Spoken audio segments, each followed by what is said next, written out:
everyday living always on the rise? One of the first things to suffer can be the food we eat. We're striving to make more money to pay the bills, and we've got less time and we're exhausted to spend time in the kitchen and cook healthy home-cooked meals.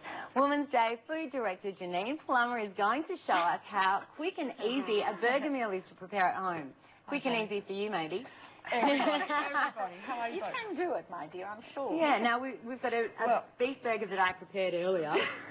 Well, that's probably one of the easiest ones to do, and everybody, my children love beef burgers, and that one's just to keep it nice and healthy.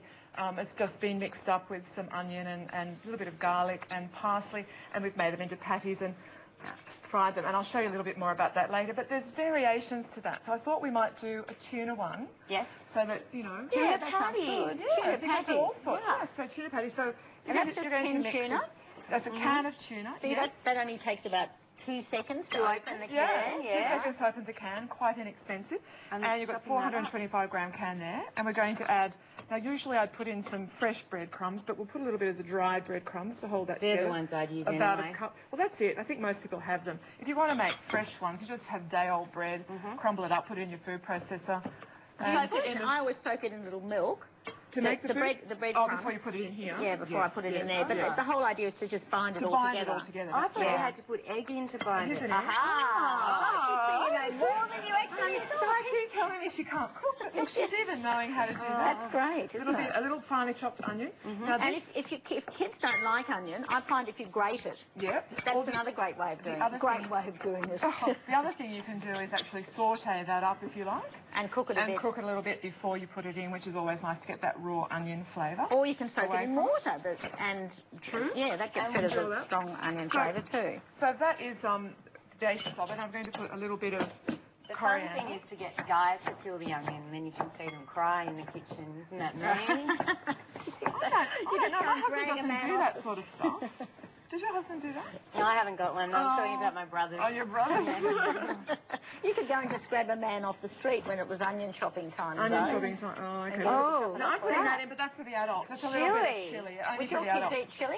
No, and neither can I, because when I was breastfeeding, I didn't have chili, and now I can't eat it anymore. Okay. Right.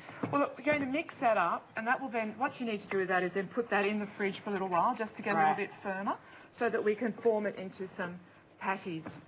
And what I do with that, once I've served that, put that in little patties, fry that off for a couple of minutes each side, and put it in a, you can use Turkish bread or a normal hamburger bun or nice thick chunky bits of bread.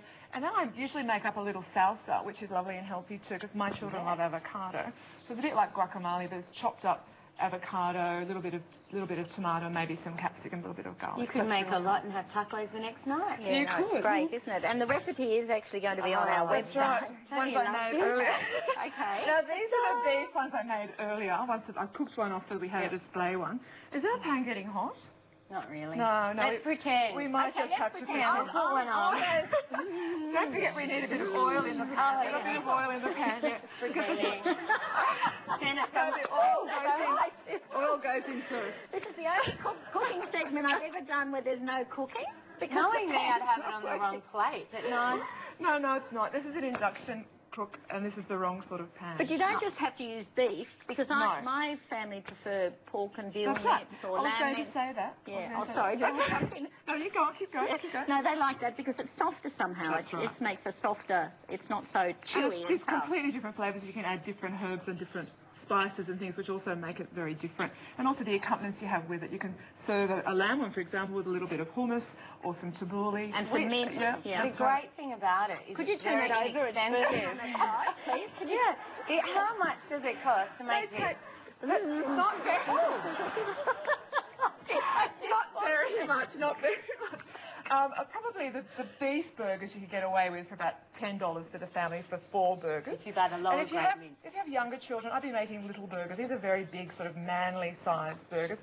I probably cut them in half and have smaller. You can get dinner buns. You're doing that so well. Yeah, look, ours is raw, but you have to cook them in really well. Don't forget that. Well, you see, I sometimes do it rare.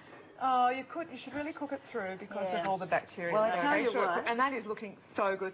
And what you could add to that, you could actually put a little bit of cheese over that and melt it. And then you could have a bit of bacon. Everyone loves your recipes, Jenenne, so thank you so much. I can see they love this one. So if you would like the recipe, go to our website, 9msn.com.au/the catch-up.